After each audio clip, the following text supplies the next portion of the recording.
Yup. It's your boy, Real Estate Investor Sab. I'm gonna be slurring because it's cold as a mofo out here. I'm trying to get this done before the weather turns for the worse.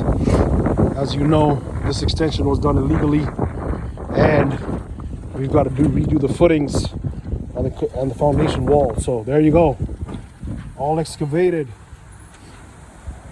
for our 6 pillars exposed. And we kind of brought the engineer back here and said, listen, do we really need to do footings, or can we just go straight wall? And that's what we're doing right now. So what we've done is basically we've shaved another 3 inches underneath this slab that's holding up everything. Obviously shored up in the inside right now, so that weight is off this edge over here, if you will, against this wall. And we've shaved another 3 inches out there, so we got a total of 6 inches underneath the slab, and we're going to have a total of 6 inches outside the slab. It's going to be a 1 foot wall that's going to hold this whole thing up. So instead of the pillars now, just the 6 pillars, we're going to have a continuous wall wrapping around that's going to hold this whole structure up. It ain't moving nowhere after that.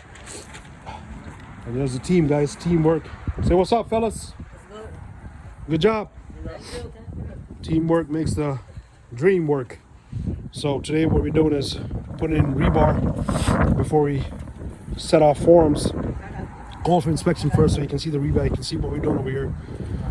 And then we'll set our forms, 1 foot wall, pour in the concrete, rebar, hold it tight, and let it move after that.